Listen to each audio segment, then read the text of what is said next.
Have you ever wondered what games you should keep or you should lose? Find out here at Purge Reviews. Storage Wars was a game that was built off a popular IP. It was a television show where people would go and bid on storage facilities that people hadn't paid for, and then you would go inside and look for goodies, and sometimes they would have great findings, and sometimes it would be garbage. And the theme of the show was that you would kind of root for certain people, or you would like to see what treasures they got. Well, this has been perfectly assembled into a board game where you will be drawing chips and putting them in different storage facilities, and then you will bid on them. It's a simple gateway bidding game that can be played with anybody and will really be for people that are fans of the show or the bidding in general or just want to play a light board game. It's a great filler game. Now, if you've never seen the show, you can totally jump in and nothing matters. Each of the characters will be looking for different things, so you'll be playing it up a little bit differently about what you're trying to collect, and your points will score differently. It's not a huge deal, but just know that certain things will have different values for different people. Also, you never really have full information of what's being put into the facility, so you have a little bit of an unknown there. So if you want to think of Sheriff of Nottingham, where you're bidding, you're bluffing, you're not really sure what you're doing, but you're just trying to read the people at the table with you. Now, Vault Wars is a game that was released that was built off this game. So you can obviously see that Vault Wars came from the Storage Wars game and the television show to some extent, or to a large extent. This is one that I will highly, highly recommend. This is a really fun, light gateway bidding game that can be played with the family, kids, or adults alike.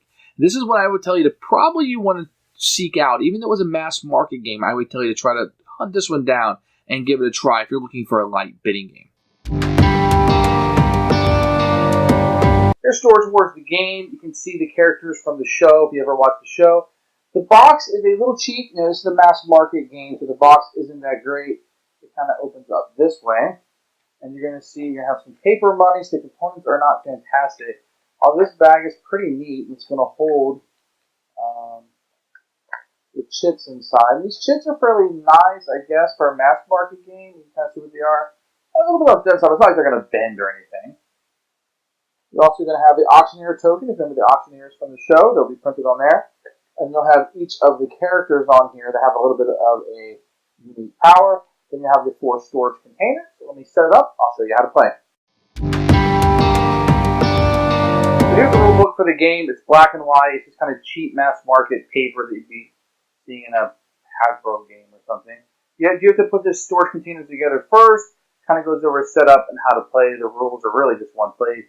It tells you about what the black mold is and how to win. Very simple. Pretty good rulebook actually for a mass market game. It's one of the better mass market games. The rulebook does not fail you. So the game is set up. You're going to put all of the tokens in this bag. The first player will get the auctioneer, and then you'll choose one of these characters, whichever one you want to be, and you'll put the 4 storage containers in the middle. You'll also throw out with a bit of money. The rest will be the bank for the game. So if you know the idea of the game is you're going to be bidding on these storage lockers, and one of the aspects of the show is that you can know what some of the items are in the locker, but you won't know all of them. This game is very reminiscent of Vault Wars if you played that game. This game did come out first, though. So the idea is that you will be able to look at some of the items in here, but definitely not all of them. You can also see on the side of the box, there's no bottom, but you'll be able to slip the tiles in here through the sides when it's your turn. On your turn, you'll draw 3 of these tokens, which only you can look at. Some of them might be a historical item worth 600, antique worth 300. This one is water damage minus 400. And you'll stick these in any of the trays that you want to, and each player will do this. Now, one thing to notice here on the card is that each character is going to have 2 items, historical and furniture or whatever. If you get one of these, if you're this character, if you're Jared, and you get historical or furniture, then it's worth double the price. And each one is a little bit different. So you're seeking out different things. But keep in mind, whatever your thing is will be double. And the game is very simple. It's all the players put their tiles in. You will auction off the first box, and you will just auction it off to the highest bidder. Everybody bids 50, 100, and so on and so on.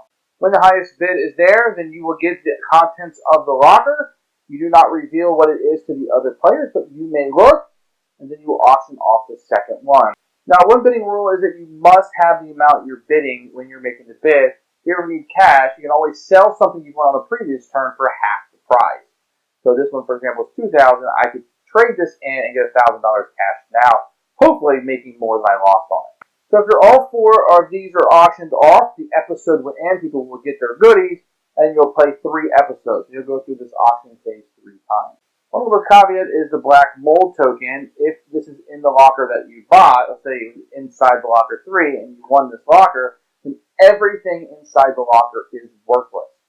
Worth absolutely 0. And you know what? It's up to be you. Scoring at the end of the game is very easy. You will add up the positives.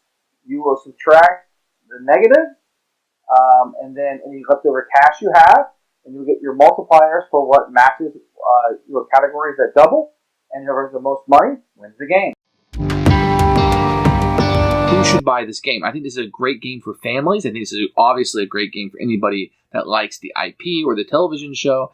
I think this is a great game even for kids. You can totally get your kids into this game. You can get them bidding, and you kind of have a, oh, look what we found, and, blah, blah, blah. Now, there isn't as much control over it, so you could run away with it just based on pure luck. I mean, you're bidding and you're bluffing, and you're kind of guessing what people have.